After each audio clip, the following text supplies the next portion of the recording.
Welcome to Psych Talk. I'm your host, Dr. Jessica Rabin, a licensed clinical psychologist.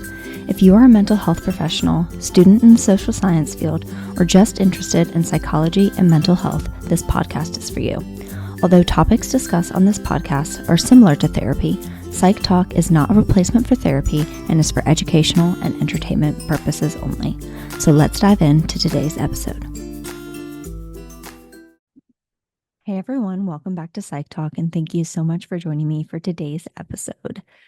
This episode is releasing on June 2nd, 2025, which means we have just entered Pride Month. Episode 11 of this podcast, way back in 2020, was all about Pride Month. However, in short, Pride Month is celebrated annually in June to honor the 1969 Stonewall Uprising in Manhattan, which was a tipping point for the gay liberation movement in the United States. I have done a number of episodes on this podcast directly about LGBTQ+ issues, and there were other episodes that LGBTQ+ issues were discussed throughout the episode. So some specific episodes, if you're interested, include episode 11, which I just mentioned, which was Pride Month, episode 89 on gender affirming care, episode 112 on mental health and addiction in the LGBTQ+ community with Jillian Marmo, episode 142 on anti-LGBTQ legislation in the United States, and episode 171, which was all about South Carolina House Bill 4624, gender reassignment procedures. So those are just the episodes that have explicitly been related to LGBTQ+ topics, but know that there are other episodes that touch on LGBTQ+ individuals, topics, health, etc. So at the end of April, I did an episode on Autism Acceptance Month, and in that episode, I briefly mentioned that autistic individuals are more likely to identify as LGBTQ+ than non-autistic individuals. And in that episode, I said I might do an episode on that topic. And well, this episode, in some form, is here today because I am going to be discussing neurodivergence and LGBTQ+ identities. So when I say neurodivergence, I am referring to people who have brain differences that affect how their brains work. This means neurodivergent individuals have different strengths and challenges than those who are what we call neurotypical. So generally speaking, neurodivergence can refer to anyone with any brain difference, including mental health conditions such as bipolar disorder, schizophrenia, depression, anxiety. However, many people, when they use the term neurodivergent or neurodiversity, they are more commonly referring to neurodevelopmental disorders such as autism and ADHD. Further, when you look at the research on the intersection of neurodiversity and LGBTQ+ identities, the majority of the research focuses on autism, as well as some emerging research on ADHD.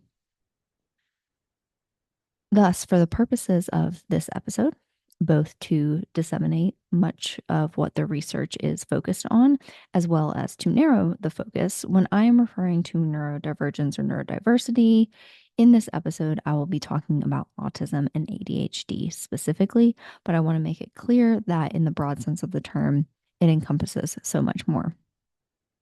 As I was preparing for this episode, I came across this term. It's neuroqueer, which refers to the intersection between autism, ADHD, and queer identities. The term was coined in 2008 by Dr. Nick Walker. And to be honest, I am slightly embarrassed that I have just come across the term since it's been around for so long. I'm not going to readily use the term throughout the episode. I probably will end up saying it here or there, but I wanted to share it here in case anyone else had not heard of it, or if you are listening and you feel like that label fits you and your lived experience well. I will also link a resource in the show notes if you want to learn more about the term and its history. So let's get into the bulk of this episode.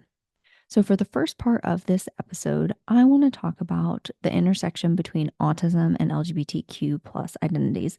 And honestly, this may be the largest segment of this episode, just because, like I said earlier, this is where most of the research is if we're looking at the intersection of neurodivergence and LGBTQ+. I mentioned this resource in my Autism Acceptance Month episode, but if you are learning more or interested in learning more about the intersection between autism and LGBTQ plus identities after listening to this podcast episode, a great resource is the book Gender Identity, Sexuality, and Autism by Eva Mendez and Meredith Maroney, which I will also link in the show notes. I bought this book years ago. I read it years ago. I reread it before this episode and when going through prep for this episode. And it's just a really good resource, not only to disseminate what research we have thus far on autism and LGBTQ plus identities, but also they really center autistic voices, which I think is so important because a lot of times when it comes to research in general, we're getting a little better, but it's a lot of people that aren't in the community researching about people in the community that they're researching, whatever that community may be. So the book does a really good job of centering the voices of autistic individuals and really hearing their lived experience and highlighting the diverse range of lived experiences. So let's start with some statistics about the overlap between autism and LGBTQ plus identities. So a 2018 study by George and Stokes found that LGBTQ plus identities were twice as common in the autistic population than the non-autistic population. A 2016 study by Strang and colleagues found that children diagnosed with autism spectrum disorder were 7.59% more likely to present with gender variance than non-autistic individuals. Another older study from 2010 found that approximately 7.8% of children diagnosed with gender dysphoria could also meet criteria for the diagnosis of autism spectrum disorder, or ASD. Other studies have found significantly higher rates of gender dysphoria present among autistic individuals than the general population. Similar to increased rates of gender diversity, studies have also noted greater diversity of sexual orientation among autistic individuals. In a 2015 qualitative study of autistic individuals, 17% identified as bisexual or queer, and 13% identified as lesbian or gay. Further, a 2016 study of 208 autistic individuals found that approximately 84% of them reported their sexual orientation as non-heterosexual. So that begs the question, why is there an overlap between autism and LGBTQ plus identities? Although there is some research on the intersection between autism and LGBTQ plus identities, the research is still new and emerging, and honestly not talked about a lot when we think of the broader conversation about LGBTQ plus identities. Thus, we don't have a definitive answer for the reason autistic individuals are more likely to identify as LGBTQ plus. However, there are some theories which I will share with you here. So researchers suggest that the higher prevalence of LGBTQIA plus identities in autistic individuals may be due to the synergistic interaction of biological factors such as hormones, neurochemicals, and social factors. From a neurological standpoint, autistic individuals may be more flexible in who they are attracted to. So, in the book I mentioned previously, Gender Identity, Sexuality, and Autism, the authors interview autistic individuals and they share their experiences with gender and sexuality, like I mentioned. A theme that emerged in those interviews is that many people saw people as people and not through the lens of gender. Thus, they were attracted to the person and not their gender. I'm obviously not saying that this is the experience of all autistic people, but it goes to show how there may be more flexibility in who they are attractive to if they are seeing people as people rather than through the lens of gender. But that is just one theory. Understanding of societal conventions and norms may also play a role when we think of this intersection, such that generally speaking, individuals with ASD aren't as aware of societal conventions and therefore may feel less anxious and more free to explore their gender identity and sexual orientation than non autistic individuals. Not only may autistic individuals be less aware of societal conventions, they are also less likely to be influenced by societal conventions and restraints, which once again may make them feel less anxious or concerned about exploring their sexual orientation or gender identity. Further, autistic individuals tend to not follow strict gender roles and rules, even when they are cishet, so cisgender heterosexual, which has been seen across various cultures. This is obviously not a hard and fast rule applicable to everyone who is autistic. So I want to make that clear. A lot of what I'm saying is generalizations. But further, some research has suggested that autistic individuals experience gender differently and are often less binary and express both masculine and feminine qualities in their gender presentation. So I want to be extremely clear here, though, that gender expression, so how one expresses their gender through things like hairstyles, clothing, and makeup, is not the same as gender identity. So just because someone presents as more masculine or more feminine or androgynous does not mean they are trans, non-binary, or even part of the LGBTQ plus community. The point of me sharing this information is to inform you, the listeners, that there is evidence that one, autistic people experience gender differently, and two, may not adhere to societal norms and standards when it comes to traditional gender roles, in turn, possibly making them more likely to identify as LGBTQ. So I hope that clarification made sense. I also think it's important to mention in this section of the podcast the misconception that autistic people are unable to understand their own sexual orientation and or gender identity. I bring this up first to clarify that this is a misconception and autistic individuals are able to understand who they are attracted to and what their gender is. And second, to make clear that the increased rates of LGBTQ plus identities we see among autistic individuals is not simply because they are confused in some way, which I guess brings me to another point that even though we see this big overlap, it doesn't mean that if one is autistic, they are going to automatically be part of the LGBTQ plus community. We just see this intersection, this high correlation, and research is emerging trying to explore why that is. So next I want to talk about challenges for ASD LGBTQ plus individuals. If you have listened to my podcast before, if you follow me on social media or are autistic and or LGBTQ plus, or even just simply know a little bit about autistic and or LGBTQ plus individuals, you will likely know that both groups of individuals experience discrimination and unique challenges that non-autistic and non-LGBTQ plus individuals do not. With that being said, when any individual has intersectioning marginalized statuses, it is likely that they experience even more unique challenges than those who only hold one marginalized identity. As an example, autistic individuals generally struggle with developing and maintaining friendships, and for LGBTQ plus autistic individuals who may not live in an area that has a large LGBTQ plus population, for example, or maybe they don't know how to meet people in their community, loneliness can be a major challenge. Once again, this is a generalization and may not be applicable to all individuals, but we do see for autistic individuals themselves, maintaining, developing relationships, loneliness are challenges they face. We also know for LGBTQ plus individuals themselves, loneliness can be a factor depending on geographical area, connectedness, community. So you have the intersection of identities there, and autistic LGBTQ plus individuals may have more of a challenge with that.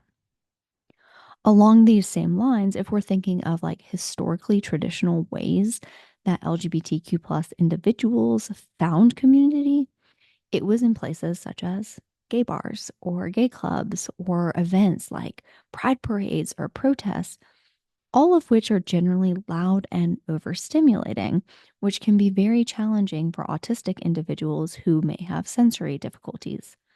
Thus, finding safe, accepting LGBTQ plus spaces that are also sensory friendly may be a challenge. As a side note, so every year my city holds a pride event called Pride Fest. I think we're on our 4th or 5th year. I can't remember. I should know that. I think it's 4th, but I could be wrong. And it's actually coming up this Saturday if you were listening in real time. And one thing they do that I really appreciate is they have a sensory friendly room for individuals who are neurodivergent or just easily overly stimulated. So they can still be a part of the event, but also have a quiet space to regulate if the event is too overwhelming for them. I also want to mention here, because I just talked about loneliness and difficulty making friends and, that traditional connectivity and traditional ways to find community, that greater accessibility to online groups, communities, and message boards is making it easier for autistic LGBTQ plus individuals to form community and friendships. So I don't want it to sound hopeless at all. The internet can be a wonderful place, but if we're thinking about challenges, finding local in-person community may be a challenge. Autistic individuals may also experience a heightened level of discrimination during the coming out process than their non-autistic individuals due to a variety of societal factors. So I mentioned earlier this misconception that autistic individuals do not understand their sexual orientation and or gender identity. There is this misconception as well that all autistic individuals are asexual. And although this may be true for some autistic individuals, there is incredible diversity when it comes to sexual orientation among autistic individuals. And I think this really goes to a broader problem where there is this general avoidance of considering anyone with a disability as a sexual being. So, years ago, when I was part of the South Carolina Leadership Education and Neurodevelopmental Disabilities program, I attended a panel discussion of individuals with various disabilities, and this was a topic that came up. I recall one woman describing her experiences, and basically the theme was that just because individuals have a disability does not mean they do not experience the same desires romantically, sexually, etc., as non-disabled individuals. And I feel like we often infantilize individuals with disabilities, which is not only wrong, but it makes us avoid having important discussions about sexuality, sexual health, etc., with those who do have a disability. I'm kind of going on a tangent here, but like as an aside, if we have this misconception that all autistic people are asexual, for example, don't have the same desires, if we have an autistic child and they're going through puberty, we may avoid having conversations with them about sex, sexuality, um, general sexual health, all of that kind of stuff, because one, we just don't view people with disabilities as sexual beings, but two, we have this false misconception about who they are attracted to, if they would be attracted to someone.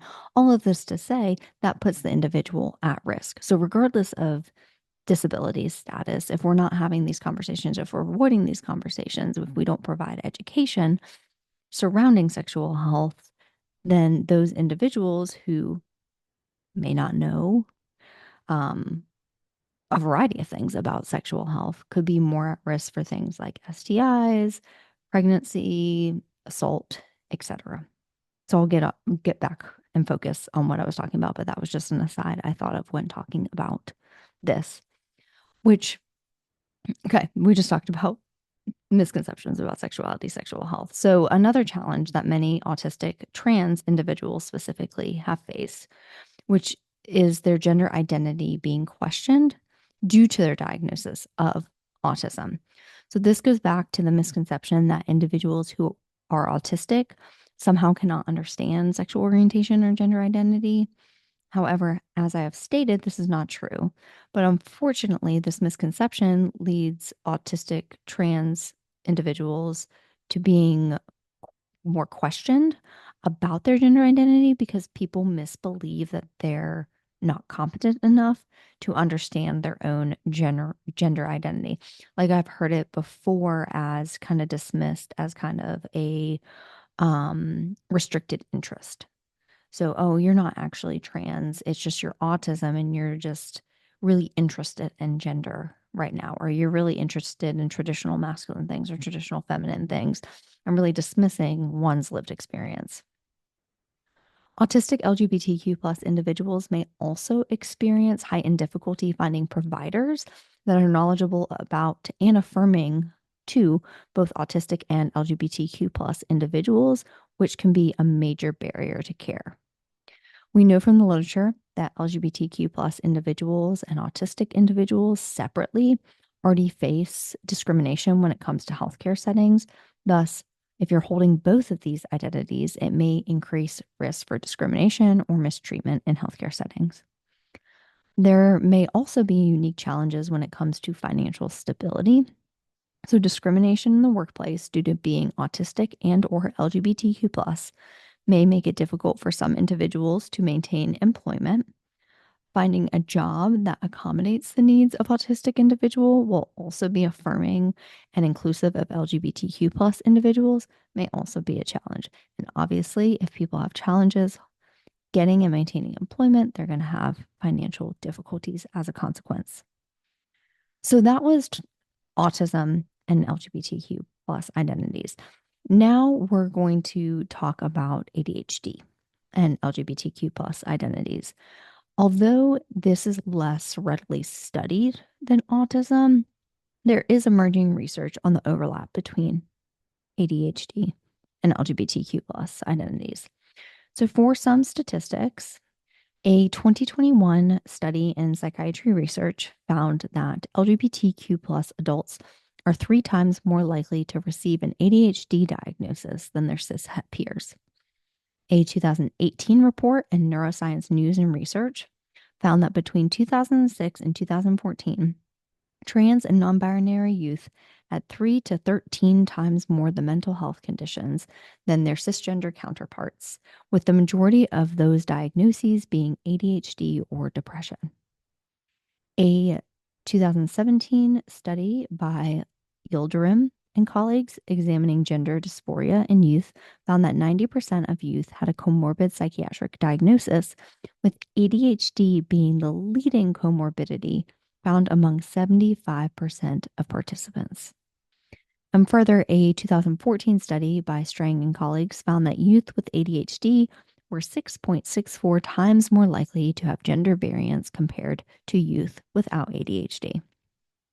So just as I asked earlier when talking about autism, why is there an overlap between ADHD and LGBTQ plus identities? So once again, these are all theories. The research is even more scarce than it is with autism, but people have proposed theories as to why this may be. So one theory is that both ADHD and gender dysphoria have biological mechanisms and neurodevelopmental susceptibility that underlie both conditions, thus contributing to the overlap. Another theory is the role of executive dysfunction that we see in ADHD and how more executive dysfunction challenges may lead to higher rates of gender dysphoria in non-binary, transgender, and gender nonconforming people with ADHD.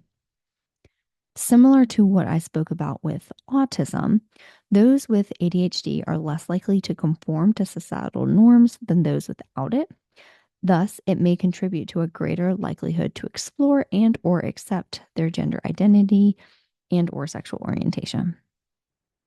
Kate Osborne, who is a certified ADHD sex educator, during an interview with Psych Central, described the potential overlap as the following, quote, "People who have ADHD often experience social rejection, bullying, and criticism from both their peers and the authority figures in their lives.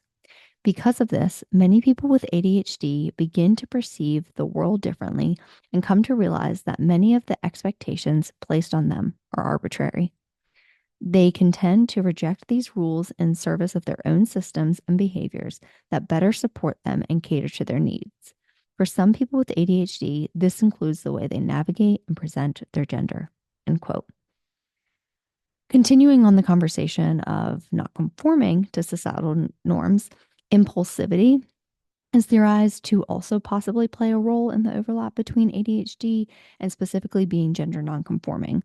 So, difficulty with impulse control may make individuals with ADHD more willing to challenge stereotypical gender roles and norms than individuals without ADHD. Further, there's also the possibility that since LGBTQ plus individuals experience stress and discrimination due to their identities, the stress could exacerbate the neurodivergent traits, and in turn, they are more likely to be identified as neurodivergent, whether that be ADHD or autism specifically, if they seek help to cope with the stress and discrimination. We hear stories all the time, especially with ADHD, of people like learning to mask and people that want, especially those assigned female at birth, want their whole lives, whole lives, until they're like 30, and never knew they were ADHD because they were able to compensate. However, we know if we're looking at like the diathesis stress model, if you have this underlying vulnerability, even if it doesn't surface, but then you add a stressor to it, then you can no longer basically cope with it, and those symptoms start showing up. So for someone that maybe always had ADHD but was able to cope or manage or find their own strategies or mask their ADHD, but then they come out as LGBTQ plus in some way and then face discrimination, that stress from that discrimination in turn may exacerbate their ADHD symptoms. So I hope that made sense. And so then going on to the challenges of being ADHD LGBTQ plus, many people with both ADHD and ASD are socialized to mask their neurodivergent traits, like I was just talking about literally 2 seconds ago. So for individuals with ADHD who may be questioning their gender or sexual orientation, this pressure to mask ADHD symptoms may also result in them feeling like they have to conform to the gender binary and more traditional views of sexual orientation. This masking may prohibit them from accepting themselves and may lead to burnout.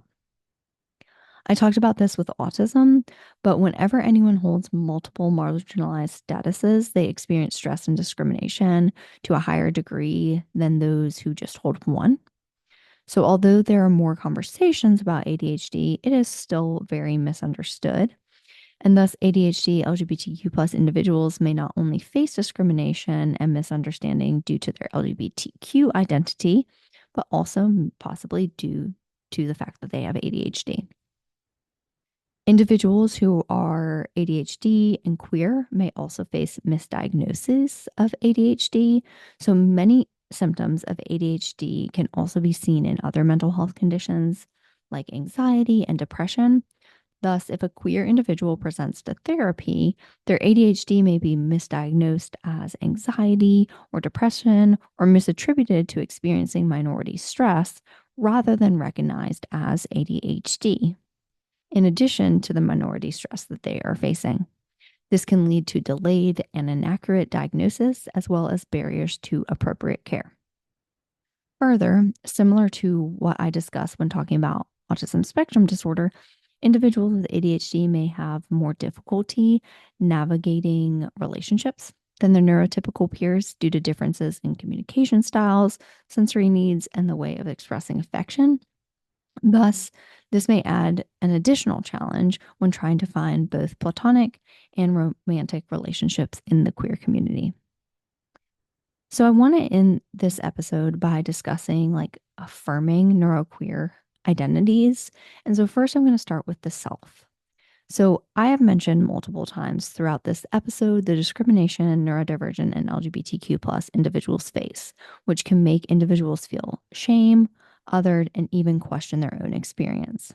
So if you are listening, you have ADHD, autism, or both, And if you are LGBTQ plus, whether you have autism, ADHD, or both, just remind yourself that you are the expert on your own experiences. You know your lived experiences. You know who you are. I know the world can make you question what you think and feel about yourself at times, but know that you are the expert on your own experiences. It's also important to connect with others who have explored their gender identity and or sexual orientation, whether online or in person, to talk with them about what the process was like. The internet can be a great place for individuals to connect with others who have similar experiences as them. I would also say another way to affirm your identity is creating community. So whether this be with friends, family that you already have, or finding and accepting and supportive community such as a neurodivergent LGBTQ plus support group or a specific ASD, ADHD support group or organization that can really help you feel affirmed and connected to others.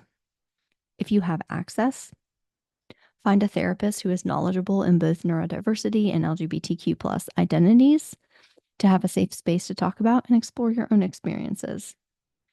And lastly, know that you're not alone. As I mentioned multiple times throughout this episode, research is still emerging. However, the research we do have does point to a significant overlap, particularly with autism and LGBTQ plus identities. Thus, although it may feel like it, you are not the only person experiencing whatever you are going through. Now for family and friends. How can you support a neuroqueer individual in your life? Well, be supportive, educate yourself, and validate their experiences. It's important to listen to the individual, their experiences, and their perspectives without trying to interject or invalidate. Ask how you can best support them and what they need from you. If you feel lost or are struggling with how to best support the person, talk with other parents or partners or siblings or whatever your relationship is to the person to gain support for yourself and an insight onto how those individuals have navigated best supporting their person. There are support groups such as PFLAG, who have many local chapters that may be able to help and support you as well. It's important to educate others, advocate for not only your loved one, but as well as others who are autistic, have ADHD, and are LGBTQ plus in general. And once again, if accessible and you feel necessary, family therapy or couples therapy may be beneficial to learn communication skills and how you can best support one another. And now for therapists. So, as I mentioned previously in this episode, it can be a challenge for individuals to find a therapist who is both LGBTQ plus affirming and knowledgeable, as well as also knowledgeable about autism and or ADHD. So, in my Autism Acceptance Month episode, which was episode 224, I listed out a bunch of ways therapists and the therapy space can be affirming for autistic individuals. So I'm not going to rehash that here. If you are listening, you can go listen to that episode if interested in learning more. A lot of those things can also apply to ADHD individuals. However, if you are a therapist who wants to work with autistic individuals, those with ADHD or those who are LGBTQ plus, I encourage you to seek out additional training and education as well as supervision. Further, it's important for us clinicians to check our biases and assumptions, especially when it comes to some things mentioned in this episode, such as the assumption that individuals with disabilities are not sexual beings or do not understand their gender identity or sexuality simply because they have a disability. We also shouldn't make assumptions about what the client needs from us. Let the client take the lead on what they want out of therapy.